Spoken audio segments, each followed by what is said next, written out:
Welcome back, folks. 11th of August 2016, Jupiter moved from Simha Rashi to Kanya Rashi. This video is about the impact of this transit on three different Rashis, which is Makara, Kumba, and Meena. Before you could proceed watching this video, I recommend that you watch the introductory video that I have done on the general transit impact on what transit is about, what is Jupiter is about, and what is Saturn is about. I've also done a video about the 12 different Rashis, what does it mean, and Bhavas, what does it mean. If you can watch those videos and come back here, it would set a better platform for your understanding. Now I'll move on to Makara Rashi. I have just pulled up the chart for Makara Rashi. If your moon is placed in Makara in your birth chart, then you are Makara Rashi native. Where is Jupiter? Jupiter is in Kanya, which is ninth from your moon sign. Jupiter has moved from the 8th house to the ninth house. The ninth house is actually a Bhagyasthana, and Jupiter in the Kala Purusha owns the ninth house, and that's why it's called as the Bhagyadipati. So this is a very auspicious time period for the next 1 year. Overall, irrespective of whatever challenges that you face, you're basically protected in overall. And in fact, your Rashi Lord Saturn is sitting in the 11th house in Vrishchika, aspecting your Rashi. So this is the double transit effect. Both Jupiter and Saturn are having an aspect on your Rashi. So this is an overall auspicious period. And this is an indication of overall relief. You may be very cautious in your self efforts. Secondly, a time for expansion of family. If you plan to have children, time to be extremely creative and take new initiatives. However, watch out from January onwards as Saturn gets into Dhanush Rashi, and that trickles your Sarisati period. Saturn is your Rashi Lord and also your second Lord. This period is a period for hard work, patience, less talk and more work, both at home and professional front. Thank you so much. That was about Makara Rashi. Jupiter has just come out of the 8th position, the Ashtama Guru position to the Bhagyasthana. Grab the first opportunity that comes on your way rather than putting your mind and comparing or calculating before you could take a decision. The final transit can only be judged by the lordship of Jupiter and also the lordship of Saturn and overall Lagna position. Look at the Sarvashtaka Varga scores and also the overall Bindu points in each of the houses before you could conclude on the transit. Now I'll move on to Kumba. Hi, I've just pulled up the chart for Kumba Rashi. So if your moon is posited out here in Kumba in your birth chart, you belong to Kumba Rashi. So where is Jupiter? Jupiter has moved from your 7th position to the 8th position. The 8th position of Jupiter is called as Ashtama Guru. 8th house is also called as the Dusthana. And if you look at it, Jupiter is in the 6th position as far as the Kala Purusha, natural Kala Purusha is concerned. Both 6th and 8th are called as Dusthana as per classical dictums. The perception of a Dusthana in the current context has to be looked at, as astrology goes by pretext of Desha, Kala and Vartamana. Hence, if you look at the meaning of 6, that is a place of enemies, the opposition parties. It's a highly calculative house, especially as of now 6th house falls in Kanya Rashi, which is again a house of calculations. Day-to-day mundane activities, your ability to fight with your enemies and competitors. Also 6th house represents health and 8th represents accidents and anything that is deep for which you need to put in a lot of efforts to reap benefits. Probably the efforts of your earlier birth gets fruitful out here in the 8th house. Also 8th is 4th from the 5th house. 5th is an auspicious house, being a Trikonasthana, and 8th is 4th from the 5th house, which means it is Sukha from your children because 5th house represents children. So 8 is always not a bad house because Sukha from children cannot be considered as bad. Right? 8th is also the second from the 7th house and also indicates inheritance. So one needs to look at deeper aspects of this before you could conclude that these are all negative houses. Eighth is the house of transformation and discovery of your inner self. You unearth your deeper potentials out here, and the deeper potential can be unearthed only after going through a stringent time, which puts you through a lot of trauma, and hence it is called as a dustana. So watch out for these times. Ashtama Guru can trigger all of these.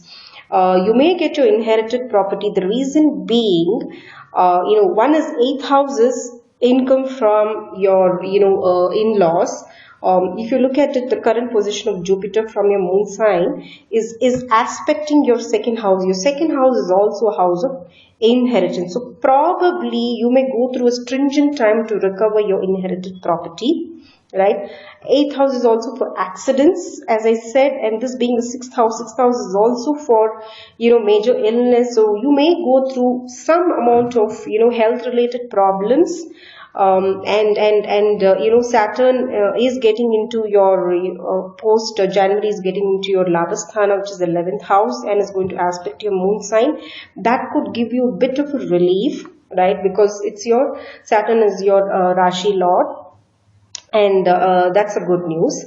Senior citizens are prone to joint related issues because Saturn represents bones, and the moon sign out here is also representing the knee region, below the knee region. So watch out for joint and bone related problems. Exposure to sunlight and going through a good Ayurveda treatment, because treatment through oil is very good, and Saturn also represents oil, and this can actually give a good amount of relief. Basically, Saturn, since is going to aspect your Rashi sign, your moon sign, and being the Rashi Lord, gives you the strength to bear the tough times. Good luck, folks. That was about Kumba folks getting into Ashtama Guru, which is Guru in the 8th house. The 8th house usually is perceived to be a scary house. People are scared when they go through Ashtama Guru. Or in general, horoscope, the 8th house is seen as a dusthana. Much scary than the 6th house or the 12th house. Now, it all depends on the way you look at it, because each and every house has got its good aspects and bad aspects. Now, talking about good and bad, it is all about the way you look at it. I'm going to get a guest to this channel to talk about how you perceive things matters a lot, right? It is a mind that matters a lot. But before I get into the details, let me conclude this video over to Meena Rashi. Hi, I have just pulled up the chart for Meena Rashi. If your moon in your natal chart is posited in Meena, then you belong to Meena Rashi. Where is Jupiter? Jupiter has moved from the 6th position from your moon sign to the 7th position. And if you look at it, the Rashi Lord for Meena Rashi is Jupiter, and both of them are aspecting each other, the 7th aspect, which is extremely good for the mind, because the moon also is representing the mind. 7th house, as per the dictums of Parashara, is supposed to be an auspicious house for Jupiter to stay in. What is 7th house? 7th house is for partnership, 7th house is for business, 7th house for spouse, family expansion, and it's supposed to be a quite auspicious house, and this will trigger a lot of auspicious activities at home front, because 7th is also your 4th from the 4th house, which means expansion of family, and this position is supposed to be the position of Guru Bala. And Jupiter as of now is aspecting the Dhanasthana, the 5th aspect of Dhanasthana, which means there could be a lot of income that is coming in, extra income that can trigger in, and added to it, the current Saturn, which is in Scorpio, is aspecting the Dhanasthana, again the 3rd aspect, which is also auspicious, because this Makara is also belonging to Saturn's house. And post January, you see Saturn moving to Dhanush Rashi, and that brings in the 10th position of Saturn from the moon sign, and having the 10th aspect of Jupiter. which means there could be some job transfers during that time, or there could be some movements in office position, or being away from the birthplace, because Saturn is going to aspect your 12th house, which is a house for travel. So there will be a lot of legwork that's happening. So be prepared for that. And your Rashi Lord is well placed, and hence not to worry. The mind is prepared for all the movements that are expected. Thank you so much. That was about Meena Rashi, the last Rashi in the zodiac system. With that, we come to the end of this set of Jupiter Transit series. I hope it was useful for you. I enjoyed presenting it, and I hope you enjoyed watching it. I was talking about a guest who's going to get featured in this channel, and the purpose is to introduce common people to what Jyotisha is about, what planets are about. Rather, I wouldn't say planets, what grahas are about, because there's a lot of difference between planets and grahas. So this guest is going to talk about grahas. The guest is going to talk about rashis and bhavas, how basically you need to look at them, because this basic definition is lacking in the current system, and this is an attempt to help common people understand. I hope that video is going to be useful for you to traverse in your karmic path as well. Thank you so much for watching. Welcome to Janani Astrology.